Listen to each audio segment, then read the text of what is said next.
अस्सलाम वालेकुम। क्या हाल चाल है आप लोगों के, कैसे हैं? आई होप आप लोग खैरियत से होंगे।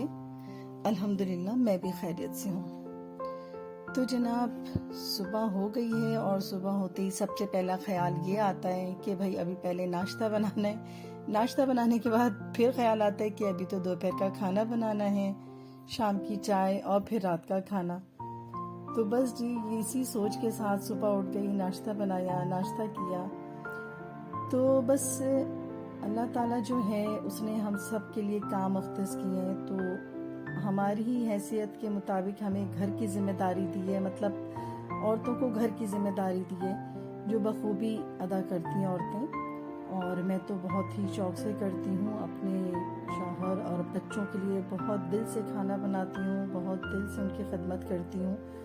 तो जहाँ हम औरतें ये घर के काम करते हैं, वहाँ अल्लाह ताला ने मर्दों को भी जिम्मेदारी दी है कि वो घर से बाहर के काम करें। तो मैं तो ये सोचती हूँ कि हम तो अपने घर में होते हैं, काम कर रहे होते हैं, आराम भी कर लेते हैं, थक जाते हैं तो बैठ भी जाते हैं। लेकिन मर्द जो बाहर जाते हैं वो काम कर रहे होते हैं अपने बच्चों बीवी के लिए, घर वालों के लिए। तो अल्लाह ताला सलामत रखे इन लोगों को। तो बस यही है कि इतना काम करते हैं तो अल्लाह ही बेहतर जानता है कि उन्होंने मर्दों को इस काम के लिए मखसूस किया कि वो बाहर जाएं, बाहर के काम करें। तो जो भी सर्द गर्म होता है वो झेलते हैं, काम करते हैं। तो बस मेरी दुआ है कि अल्लाह ताला मेरे शौहर को सलामत रखे, बच्चों के ऊपर बाप का साया और मुझ पर उनका साया हमेशा रहे, आमीन सुम्मा आमीन। तो बस नाश्ते के बाद नेक्स्ट काम साफ सफाई का होता है। तो सफाई भी बहुत ही अहम और ज़रूरी काम है कि जहाँ खाना बना लेते हैं तो सफाई को भी इग्नोर नहीं कर सकते। तो मुझे तो वैसे भी सफाई का बहुत शौक है, तो मैं बहुत ही शौक से सफाई करती हूँ। मतलब हर चीज़ रोज़ के रोज़ डस्टिंग करना, सफाइयाँ, तो मुझे बहुत ही अच्छा लगता है कि घर साफ हो। तो जहाँ इतनी चीज़ें होती हैं अगर उन्हें साफ ना रखा जाए तो फिर क्या फ़ायदा। तो बस सारी सफाई करने के बाद फिर किचन की बारी आती है। तो किचन तो सबसे ही घर का जो है वो सबसे अहम जगह जो है वो किचन है, जहाँ हम खाना बनाते हैं। तो वो हिस्सा जो है घर का सबसे ज़्यादा साफ होना चाहिए। तो बस उसके बाद मैं किचन में भी आती हूँ, तो किचन की जो डस्टर, साफ़ी, रोटी के कपड़ा, ये सारी चीज़ें साफ करके धो के पहले मैं रख देती हूँ। तो वो फिर ड्राई हो रहे होते हैं तो दूसरे डस्टर से फिर काम कर लेती हूँ। तो ये रोज़ के ही मामूल हैं, या हर एक दिन छोड़ के तो फिर पहले मैं सफाई कर लेती हूँ। तो मैं मतलब वीकली जो है मैं मतलब हफ्ते में एक दिन जो है खीर बनाती हूँ। तो ये खीर मैं बनाती हूँ और फिर मैं इस पर न्याज देकर जो है वो बच्चों को बांट देती हूँ। लाइक घरों में भी भेज देती हूँ, या बच्चे जो हों मोहल्ले के बच्चे भी बहुत शौक से खा लेते हैं। तो मैं फिर ये खीर जो है वो बनाती हूँ हर हफ्ते। तो जब ये काम कर रही थी दरमियान में बस भूख लग गई, तो मैंने कहा पहले थोड़ी सी पेट पूजा भी कर ली जाए। तो बस खाना खा रही थी, तो बस बात ये हो रही थी कि हम सबको जो है हमारी हिम्मत और हैसियत के हिसाब से ही अल्लाह ताला ने जो है काम मुख्तस किए हैं। तो बस काम जो है वो जहाँ खुशी से किया जाए तो अल्लाह ताला वहाँ बरकत भी देता है। तो आज जो मौजू है वो ये है कि आज मेरे बच्चों ने मुझे बहुत सरप्राइज़ किया। बच्चे ने नहीं बल्कि मेरे बेटे ने, मतलब उसने बहुत ही ज़्यादा सरप्राइज़ कर दिया, जो मैं सोच भी नहीं सकती थी उसने वो कर दिया। तो वो क्या किया है वो तो बस थोड़ी देर में ही अभी समझ आ जाएगा, देख लेंगे कि क्या सरप्राइज़ किया है। तो बहुत मैं हैरत ज़दा हुई, खुशी भी हुई और हैरान भी हुई। तो मैंने कहा चलो, बच्चे कभी कभी ऐसे सरप्राइज़ देते रहते हैं तो ये अच्छा भी होता है, कभी कभार चेंज, बच्चों का सरप्राइज़ या कभी हम सरप्राइज़ दे देते हैं। तो वैसे भी मुझे सरप्राइजेस बहुत ही अच्छे लगते हैं देना। तो आज की खीर में कुछ डिफरेंट मैं यूँ कर रही हूँ कि पहले तो मैंने दूध को जो है कुछ देर मतलब काढ़ने के लिए रख दिया था, मतलब थोड़ा सा उसे कि वो दूध जो है थोड़ा सा गाढ़ा हो जाए। और फिर थोड़ी सी चावल जो भिगी हुई रखी होती है मेरे पास, मतलब मैं पहले से भिगो के रख देती हूँ, तो उसको मैंने जो है पीस लिया और उसे पका लिया। तो डिफरेंट ये है कि आज मैंने जो है पहले कैरेमल तैयार किया और फिर खीर के अंदर जो है मैंने ये कैरेमलाइज जो है शुगर ये डाली। वैसे मैं ये करती हूँ कि शुगर डाल देती हूँ, या खीर उमूमन ऐसी होती है कि जब चावल गल जाते हैं तो उसमें शुगर डाल दिया जाता है। तो आज मैंने इस तरह कैरेमलाइज किया और यकीन करें कि इतनी अच्छी खुशबू आ रही थी इसके अंदर से और टेस्ट भी इतना डिफरेंट हुआ था, तो बहुत ही पसंद आया। मैंने जिसको भी दिया सब ने जो है वो रेसिपी ज़रूर मुझसे ली। तो इसको ट्राई कीजिएगा, ये बहुत ही डिफरेंट रेसिपी है। इस तरह कैरेमलाइज करने से जो है वो खीर बहुत ही अच्छी बनी थी, बहुत लजीज। तो यहाँ पे मेरी खीर भी तैयार हो गई थी। तो इसके बाद मेरे किचन में इतना काम नहीं था, तो मैं तो थोड़ी देर आराम करने के लिए चली गई। तो जनाब ये है सरप्राइज। ये मेरे बेटे ने जो है ये पास्ता बनाया कुछ दिन पहले। नाहिद स्टोर से जो है ये पास्ता जो है ये मंगवाया था इन्होंने। तो आज इन्होंने खुद ही इसे बनाने का फैसला किया, जो कि मुझे भी नहीं पता था, क्योंकि मैं अपने कमरे में थी और मुझे पता ही नहीं था कि ये क्या हो रहा है। तो रेसिपी कुछ यूं है जो मैंने मालूम की है अपने बेटे से कि भाई क्या किया था इसमें, ज़रा मुझे भी बताओ।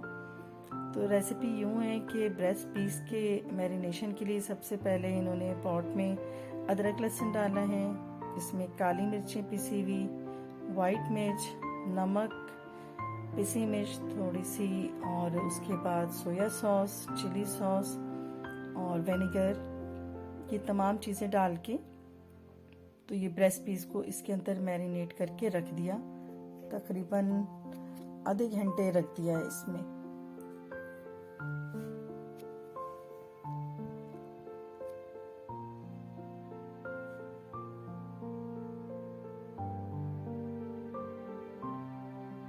तो यहाँ इन्होंने दूसरा पैन जो है वो रख दिया है चूल्हे पे और खौलते हुए पानी में जनाब ये पास्ता डाल रहे हैं।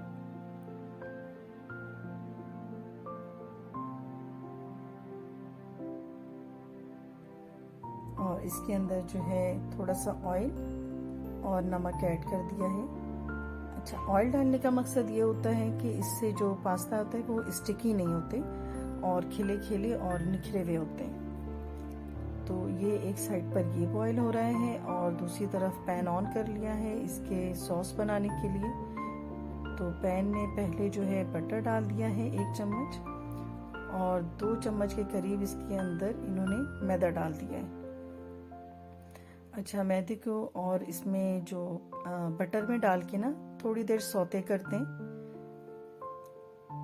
और उसकी कुछ देर बाद जो है इसमें थोड़ा सा नीम गर्म जो दूध है वो डालना शुरू कर देते हैं, लेकिन थोड़ी थोड़ी मकदार में डालते हैं ताकि जो हमने इसमें मैदा डाला है उसके लम्स ना बने।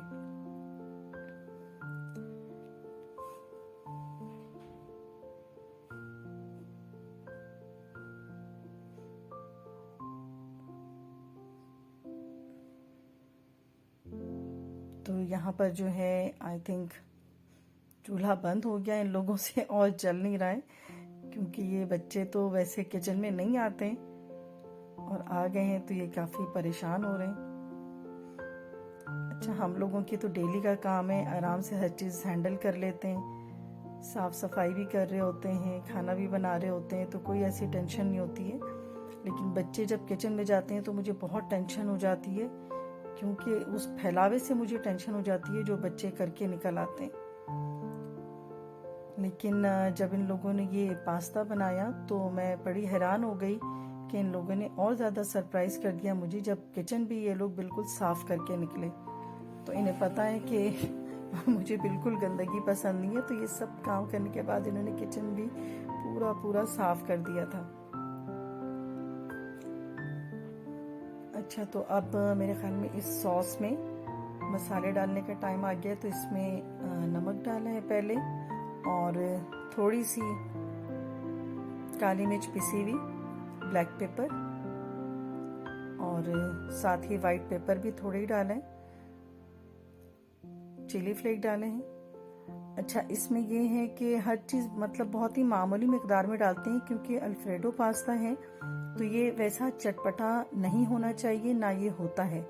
क्योंकि जो ऑथेंटिक रेसिपी है उसमें ये बिल्कुल ही मतलब इसके अंदर थोड़े से मसाले के आते हैं जायके, लेकिन हमारी तरह वैसे चटपटा नहीं होना चाहिए इसे। तो तकरीबन आधे घंटा हो चुका है मैरिनेट किए हुए चिकन को। तो अब इन्हें जो है फ्राई पैन में डाल दिया है और बहुत ही स्लो इसको हम फ्राई करेंगे, क्योंकि ब्रेस्ट पीस है तो इसको थोड़ा सा टाइम लगेगा गलने में।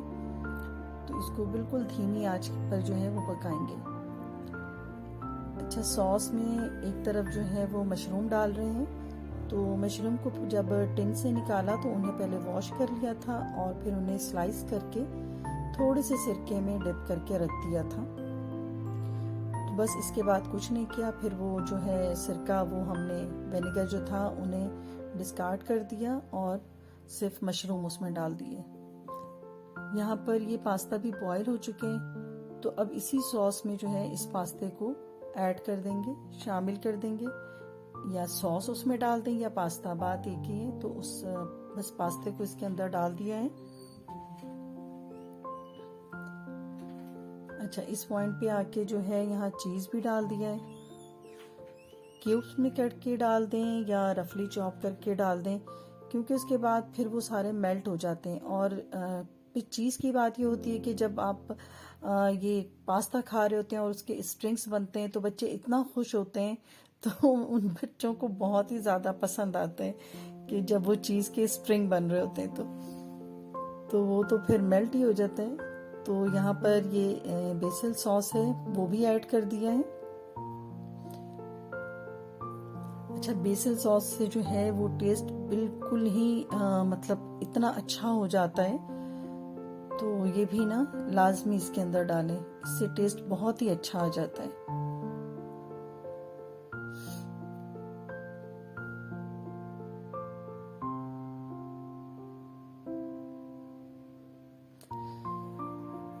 तो यहाँ पर जो है ये तैयार हो चुका है पास्ता, और मैरिनेशन में जो वो सॉस बच गया था वो भी इसमें अब डाल दिया है चिकन में, ताकि वो भी इसके अंदर ही शामिल हो जाए। क्योंकि फिर वो इस तरह से मसाले वगैरह को मतलब ज़ाया नहीं करना चाहिए ना, वो भी काम ही आ जाएगा और उससे टेस्ट भी अच्छा हो जाएगा। तो उसको भी इसमें ही डाल दिया है। और इस वक्त मैं खुद देख रही हूँ कि मेरे बेटे जो हैं वो काफ़ी फुर्ती से अपना काम कर रहे हैं और काफ़ी महारत दिखा रहे हैं कुकिंग में, जो मैंने आज तक नहीं देखी थी। तो मैं खुद फर्स्ट टाइम देख रही हूँ कि इतनी महारत से कुकिंग की है और तमाम चीज़ें उन्होंने कर भी लिया है और बना भी लिया है। तो यहाँ पर जो है ये पास्ता बिल्कुल रेडी हो गया है और इसको अब सर्व करने के लिए शिफ्ट कर रहे हैं। तो ये देखें कि ये ब्रेस्ट पीस को बहुत ही अच्छे तरीके से स्लाइस करके यहाँ पर लगा दिया है और इसको बहुत ही खूबसूरत तरीके से डेकोरेट कर दिया है। तो खाने की जो प्रेजेंटेशन होती है वो बहुत ज़्यादा मायने रखती है कि बहुत अच्छा डिश हो, आपने बनाई हो बहुत ही अच्छी डिश, लेकिन ऐसे ही प्रेजेंट कर दिया हो तो उसके मतलब नहीं अच्छा लगता। अब प्रेजेंटेशन से एक मामूली डिश भी जो है ना वो बहुत ही अच्छी लगने लगती है। तो बस हर चीज़ को ही अच्छे से करना चाहिए, खुश दिली से। तो जब यहाँ ये लेकर आए हैं बच्चे खुशी खुशी, तो उनकी खुशी देखने वाली थी माशाल्लाह, कि उन लोगों ने अपनी पसंदीदा डिश जो है वो खुद ही बना ली थी बगैर मम्मी के हेल्प के। तो हेल्प कराने के लिए इनके सिस्टर्स भी मौजूद थी वहाँ पे। तो माशाल्लाह माशाल्लाह बहुत ही अच्छा जो है ये पास्ता बनाया, बहुत ही अच्छा। तो इस रेसिपी को ज़रूर ट्राई कीजिएगा। और यहाँ पर मैं अब इजाज़त चाहूँगी, व्लॉग बंद करती हूँ। अपना बहुत ख्याल रखिएगा। अल्लाह हाफिज़।